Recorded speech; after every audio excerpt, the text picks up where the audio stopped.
لله نحمده تعالى ونستعينه ونستغفره ونعوذ بالله ومن سيئات أعمالنا من يهده الله فلا مضل له ومن يضلله فلا هادي له أشهد أن لا إله إلا الله وحده لا شريك له وأشهد أن محمدا عبده ورسوله الذي لا نبي بعده اللهم صل وسلم وزد وبارك وعنئم على نبينا ورسولنا ومولانا محمد صلى الله عليه وسلم وعلى آله وصحبه ومن تبعهم بإحسان إلى يوم القيامة. قال الله تعالى في كتابه الكريم: أعوذ بالله من الشيطان الرجيم. يا أيها الذين آمنوا اتقوا الله حق تقاته ولا تموتن إلا وأنتم مسلمون. وقال سبحانه وتعالى: يا أيها الناس اتقوا ربكم الذي خلقكم من نفس واحدة وخلق منها زوجها وبث منهما رجالا كثيرا ونساء واتقوا الله الذي تساءلون به والأرحام إن الله كان عليكم رقيبا. وقال سبحانه: يا أيها الذين آمنوا اتقوا الله ولتنظر نفس ما قدمت لغد واتقوا الله إن الله خبير بما تعملون. ألا فإن أصدق الحديث كتاب الله وخير الهدي هدي محمد صلى الله عليه وسلم وشر الأمور محدثاتها ألا فإن كل محدثة بدعة وكل بدعة ضلالة وكل ضلالة في النار آذني الله من الضلالة والنار. Ma'asyiral ikhwah, sidang Jumat rahimani wa rahimakumullah. Alhamdulillah, setelah kita memuji Allah tabaraka wa ta'ala atas segala nikmat yang telah Allah berikan kepada kita, nikmat-nikmat itu sampai Allah mengatakan, wa in ta'uddu nikmatallahi la tuhsuha. Kalau kalian ingin menghitung-hitung nikmat Allah, maka kalian tidak akan mampu. Walaupun kau jadikan lautan sebagai tinta, pepohonan kau serut satu persatu kemudian menjadi penanya, maka kamu tidak mungkin cukup untuk menghitung nikmat Allah yang diberikan kepada engkau, kepada masing-masing kita. Maka ucapan pertama kali yang kita ucapkan atas itu semua adalah alhamdulillah alladzi bi ni'matihi tatimmus shalihat. Adapun hari ini jamaah rahimakumullah, maka kita tahu keadaan kita betul-betul sedang diuji oleh Allah Subhanahu wa taala. Dalam aspek global kita lihat bahwa ekonomi sedang tidak baik-baik saja. Maka dari itu agama hadir sebagai solusi. Dalam istilah amal saleh, amal itu terbagi menjadi dua. Ada qasir, ada muta'addi. Amalan qasir adalah amalan-amalan yang kita kerjakan untuk diri kita pribadi. Salat, zikir, baca Al-Quran, tahajud. Amalan-amalan yang manfaatnya untuk diri sendiri saja. Adapun yang kedua adalah amalan muta'addi, yang manfaatnya untuk orang lain ada. Sehingga Islam merupakan agama yang sangat empati kepada sesamanya. Bahkan dicontohkan oleh salaful ummah, orang-orang Ansar di masa Nabi kita Muhammad sallallahu alaihi wasallam, wa yu'thiruna ala anfusihim walau kana bihim khasasah. Para sahabat Ansar mencontohkan kepada kita amalan-amalan muta'addi, amalan-amalan yang manfaatnya untuk masyarakat luas. Di saat kita sekarang ekonomi sedang tidak baik-baik saja, banyak pengangguran, banyak PHK, amalan ini tentu harus dikedepankan oleh kita. Wa yu'thirun, para sahabat Ansar ini mereka mengutamakan orang-orang muhajirin, walau kana bihim khasasah, walaupun orang-orang Ansar ini membutuhkan juga. Sampai Allah menutup ayat ini dan mengatakan, wa may yukhassuhan nafsihi faulaika humul muflihun. Siapa yang diangkat dari sifat kekikiran, maka dialah orang-orang yang beruntung. Jamaah rahimakumullah, selaras juga dengan sabda Nabi kita Muhammad alaihi salatu wassalam, yatba'ul mayyita thalathah. Mayit itu akan diikuti dengan 3 hal. Ahlahu, wa malahu, wa amaluhu. Wa yarja itsnan, dan akan kembali 2 hal. Wa yabqa wahid, dan akan abadi 1 saja. Yang dua akan pulang. Keluarga kita, harta kita. Kemudian yang akan bersama kita adalah amal kita. Kemudian Ibnu Rajab Al-Hambali menerangkan tentang hadis ini dengan penerangan yang sangat luar biasa. Bukan berarti keluarga yang pulang, bukan berarti harta yang kembali tidak bermanfaat untuk mayit. Justru keluarga-keluarga yang ditinggalkan, harta-harta yang kita simpan, itu harus bermanfaat untuk kita setelah kematian. Makanya kita perlu investasi dalam 3 hal ini. Maka Nabi kita Muhammad SAW menyebutkan dalam hadis yang lain. Kalau Allah anak Adam ini wafat, inqata amaluh. Seluruh amalnya terputus illa bitsalatsah, kecuali 3 hal saja. Dan 3 hal ini jamaah rahimakumullah adalah amalan-amalan muta'addi, amalan-amalan yang manfaatnya untuk orang lain. Yang pertama Nabi mengatakan sallallahu alaihi wasallam sadaqatin jariyah. Sedekah jariyah. Bukan sedekah biasa, sedekah yang manfaatnya bisa mengalir terus bagi pelakunya. Sedekah-sedekah yang nantinya bisa menjadi investment bagi pelakunya.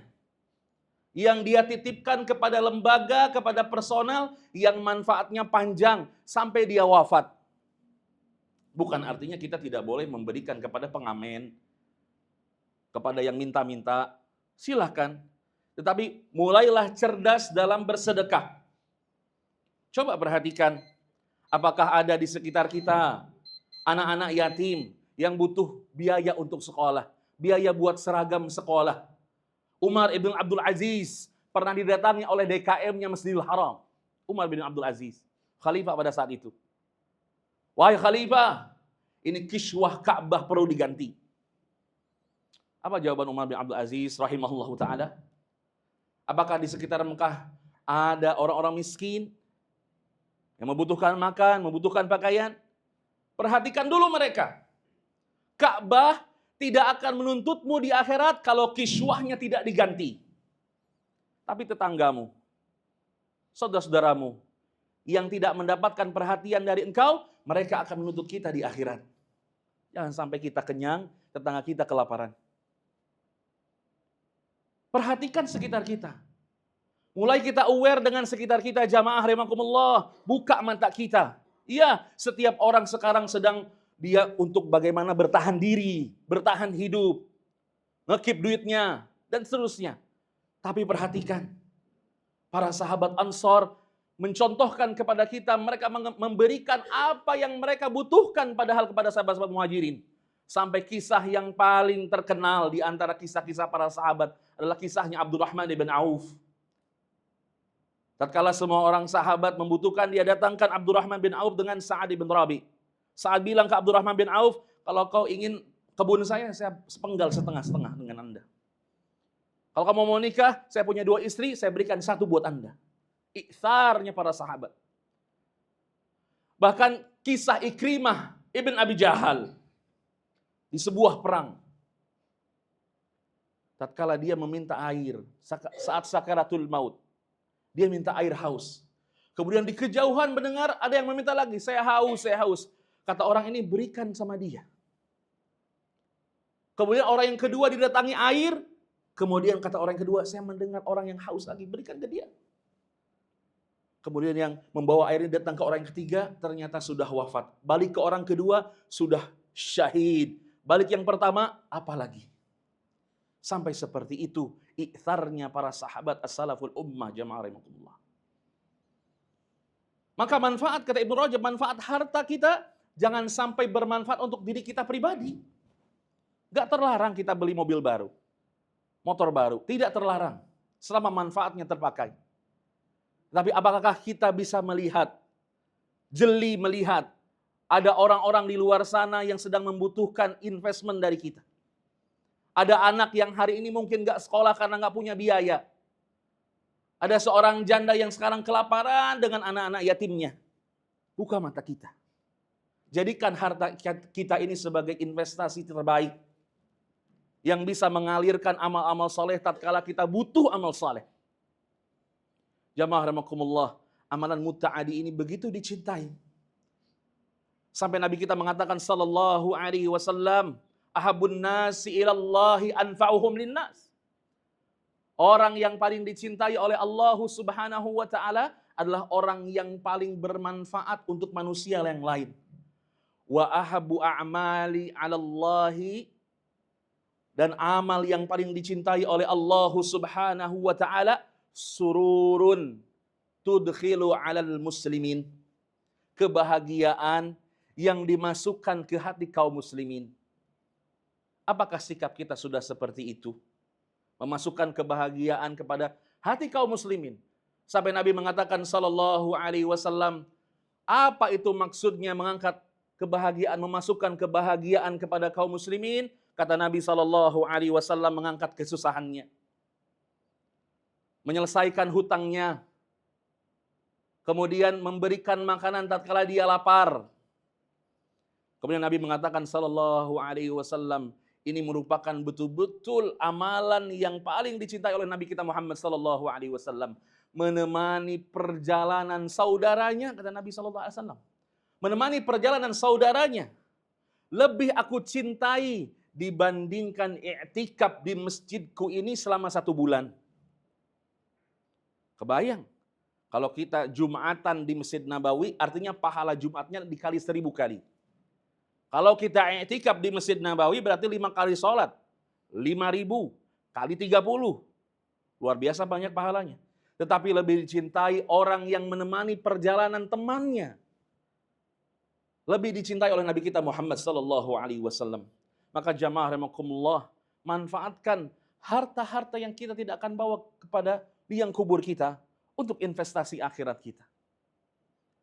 Kemudian Nabi mengatakan sallallahu alaihi wasallam, wa ilmin yantafa'u bihi, dan ilmu yang bermanfaat. Masya Allah, Bandung banyak sekali kajian-kajian, majelis-majelis, dan antum hadir, antum duduk, antum menulis faidah-faidah yang banyak. Apa yang sudah kita dakwahkan? Salah satu amalan muta'addi adalah amalan dakwah. Dakwah secara ringan, tidak perlu berat-berat, tidak perlu galak, tidak perlu kita nunjuk-nunjuk teman-teman kita. Tetap menjadi orang-orang yang asik, orang-orang yang tawadhu terhadap teman-temannya, terhadap keluarganya. Dakwah, dakwah pelan-pelan. Ketika kita melihat teman kita makan dengan tangan kiri, ubah dengan tangan kanan. Nabi SAW kalau makan pakai tangan kanan. Dakwahnya sangat ringan. Kita bilang sama anak kita, nak, kalau pakai sendal kaki kanan dulu. Bagaimana Nabi kita Muhammad SAW mengajarkan kepada anak kecil, kepada anak sambungnya. Nabi mengatakan sallallahu alaihi wasallam, samillah, kalau mau makan bismillah dulu. Qul bima yalih, makan yang di dekat kamu. Nabi sallallahu alaihi wasallam mendakwahkan yang ringan-ringan ke keluarga. Jangan kita tambah ilmu agama malah tambah galak. Kita mengerti agama malah jadi lebih eksklusif kepada orang. Jangan, jemaah rahimakumullah. Nabi kita Muhammad sallallahu alaihi wasallam orang yang ketika ditanya Nabi pasti jawab. Dan Nabi sallallahu alaihi wasallam tidak pernah memalingkan wajahnya dari orang yang sedang ngobrol dengan dia. Bahkan badannya berbalik. Jadikanlah ilmu kita sebagai investment kita. Dakwah kepada istri kita, sayang pelan-pelan, tolong tutup auratmu. Ini tanggung jawab saya. Saya khawatir di hadapan Allah, kamu menuntut saya di hadapan Allah Subhanahu wa taala. Kabarkan ke anak laki-laki kita, nak, ikut ayah ke masjid, nak. Ke masjid ini mutlak wajib bagi laki-laki kecuali dia sakit atau ada uzur. Kabarkan kepada anak-anak kita. Dengan penuh kasih sayang, dengan bahasa ayah kepada anak, dengan bahasa suami kepada istri, dengan bahasa sahabat dengan sahabat. Jadikan ilmu ini sebagai amalan muta'addi yang panjang. Sampai orang mengingat, oh, dulu saya pernah diajarkan sama papa saya, kalau begini ya begini. Ini sabda Rasul SAW. Dia kerjakan sepanjang hidupnya dan amalan yang mengalir untuk dia. Barakallahu li wa lakum. Alhamdulillah wa syukru ala ni'amillah wa la hawla wa la quwwata illa billah. Asyhadu an la ilaha illallah wahdahu la syarikalah wa asyhadu anna Muhammadan abduhu wa rasuluhu alladzi la nabiyya ba'dahu amma ba'du. Ayyuhal ikhwanil kiram, azani Allah wa iyyakum. Kemudian amalan yang ketiga yang bisa kita manfaatkan untuk amalan muta'addi adalah anak kita. Nabi mengatakan sallallahu alaihi wasallam, waladun salihun yad'u lah. Dan anak yang saleh yang mendoakan orang tuanya. Ketika dua perkara tadi kembali kepada rumah-rumah kita, harta kita, keluarga kita, maka manfaatkanlah anak kita sebagai investasi terbaik. Hari ini kita menuntut anak kita untuk menjadi saleh. Nah, kamu hafalkan Quran. Nah, kamu ngaji. Nah, sholat berjamaah dan seterusnya. Tapi kita lupa jamaah bahwa kita adalah anak. Anak dari ayah kita. Anak dari ibu kita. Setua apapun kita. Kapan terakhir kali kita mengangkat tangan kita dengan mengatakan Rabbighfirli wa liwalidayya warhamhuma kama rabbayani shaghira? Kapan terakhir kali kita mendoakan orang tua kita? Di sepertiga malam kita mengatakan, ya Allah, ampunkanlah dosa ibuku, ya Allah. Ya Allah, hari ini ayahku sedang bekerja, lancarkanlah usahanya. Kapan terakhir kali kita berdoa untuk orang tua kita? Sedangkan doa kita bermanfaat untuk orang tua kita. Kapan terakhir kali kita sedekah, kemudian niatkan untuk mama kita yang setelah meninggal? Kita ngelihat ada anak yatim, kemudian kita belanjakan urusan-urusannya, kemudian kita mengatakan, ya Allah, amalan ini untuk ibuku, ya Allah. Atau kita pernah punya duit banyak, kemudian berangkat umrah, saya belakan papa saya sudah meninggal. Kita lupa untuk menjadi anak saleh karena merasa sudah menjadi orang tua. Padahal kita ini adalah investasi orang tua kita. Walaupun mungkin orang tua kita jahil, tidak pernah mengajarkan agama kepada kita. Tidak pernah memberikan hafalan-hafalan Quran, hafalan-hafalan hadis. Tapi kita sekarang paham. Kita mengerti agama. Kita belajar agama. Maka jadilah investasi terbaik buat orang tua kita. Mungkin hari ini ada orang tua yang menunggu amalan anaknya. Dia terbujur kaku di kuburannya. Dia menunggu doa-doa anaknya. Dia ingin diringankan siksaannya. Dia ingin diangkat derajatnya. Sedangkan anak-anaknya lupa. Anak-anaknya sedang sibuk dengan dunianya. Maka jadilah investasi terbaik untuk orang tua kita, jemaah. Sebagaimana kita ingin anak kita menjadi investasi terbaik buat kita. Kita bukan penghafal Al-Quran. Anak kita mungkin penghafal Al-Quran. Orang tua kita bukan penghafal Al-Quran, tapi mungkin kita penghafal Al-Quran. Kita ingin memberikan hadiah terbaik, atau kita ingin diberikan hadiah terbaik oleh anak kita. Kita nggak punya amalan sebanyak itu, tiba-tiba kita diberikan mahkota dari emas. Karena anak kita penghafal Al-Quran. Jadikan mereka investasi. Jangan dieksploitasi. Jadikan investasi. Sekolahkan dengan sekolah yang baik. Pilihkan lingkungan yang baik. Pilihkan guru-guru terbaik. Supaya tatkala dia dewasa, supaya tatkala dia sudah mampu untuk menerjang kehidupan, ada manfaat untuk orang tuanya. Bukan hanya sekedar keduniaannya saja, jemaah. Saya yakin para ayah di sini sudah mempersiapkan investasi dunia untuk anak-anaknya. Nina, ayah punya tanah, anak punya ini, dan lain seterusnya. Tapi lihat, tatkala Nabi Yakub alaihi salatu wassalam, sebelum meninggal, di hadapan anak-anaknya, Nabi Yakub mengatakan kepada anak-anaknya, setelah aku meninggal, siapa yang akan engkau ibadahi? Tatkala Nabi Adam akan meninggal di hadapan Nabi Syed, Nabi Adam mengatakan, setelah ini kamu akan beribadah seperti apa kepada Allah? Apa sudah ada wasiat-wasiat itu kepada anak-anak kita? Apakah anak-anak kita memang disiapkan untuk dunia saja atau untuk akhiratnya juga? Maka manfaatkan waktu bersama anak, waktu bersama keluarga, untuk ngobrolin investasi akhirat. Kalau kita sudah tidak mendapatkan harapan di dunia, kata Nabi SAW, kalahkan mereka dalam urusan akhirat. Ketika para sahabat-sahabat yang miskin melihat sahabat-sahabat yang kaya, ya Rasulullah, mereka sedekah, mereka zakat, mereka membantu perang, sedangkan kami tidak bisa. Nabi mengatakan SAW, berzikirlah. Kemudian setelah berzikir, orang kaya ini mendengar zikir-zikirnya. Kemudian kata Nabi SAW, begitulah. Mereka mendengar zikir, mereka berzikir. Maka kata Nabi SAW, kalahkan mereka dalam urusan akhirat. Mari siapkan mental ukhrawi. Setelah dunianya cukup, mari kita kembalikan ruh, jasad kita, semangat kita untuk menempuh akhirat yang lebih baik. Karena hari esok itu sudah pasti, jemaah. Kematian itu sudah di depan mata. Apa yang telah kita persiapkan?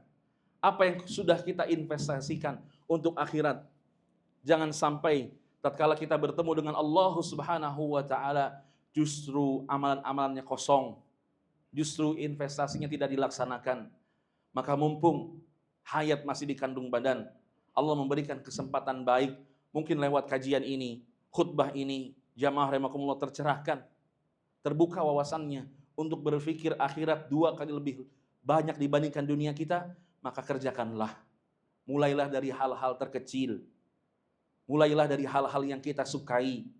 Mulailah dari hal-hal yang ringan. Karena kata Nabi SAW, ahabul a'mali indallah adwamuha wa in qalla. Amalan yang paling dicintai oleh Allah Subhanahu wa taala yang kontinu walaupun sedikit. Mari investasikan hidup kita sekarang untuk akhirat. Karena sudah cukuplah contoh-contoh orang yang mendahului kita. Dan kita perlu mempersiapkan itu semua. Hada wallahu alam. Mudah-mudahan bermanfaat. Khusus di hati pribadi, umumnya untuk jamaah sekalian. Semoga Allah Subhanahu wa taala memberikan keistiqomahan kepada kita dalam beramal saleh. Dan semoga Allah Subhanahu wa taala mengampuni dosa-dosa orang-orang yang telah meninggal. Dan semoga Allah Subhanahu wa taala menutup umur kita dalam keadaan husnul khatimah. Rabbana hab lana min azwajina wa dhurriyyatina qurrata a'yun waj'alna lil muttaqina imama. Rabbi ij'alni muqimas salati wa min dhurriyyati rabbana wa taqabbal du'a. Rabbana dhallamna anfusana wa illam taghfir lana wa tarhamna lanakunanna minal khasirin. Rabbana ighfir lana dhunubana wa kaffir anna sayyi'atina wa tawaffana ma'al abrar. Allahumma a'izzal Islam wal muslimin. Allahumma a'izzal Islam wal muslimin. Allahumma ansur ikhwanana al-mustada'afina fi Palestin. Allahumma ansur ikhwanana al-mustada'afina fi Gaza. Ya qadiyal hajat ya rabbal alamin. Rabbana atina fid dunya hasanah wa fil akhirati hasanah wa qina adzaban nar. Subhana rabbikal izzati amma yasifun wa salamun alal mursalin walhamdulillahi rabbil alamin. Aqim shalah.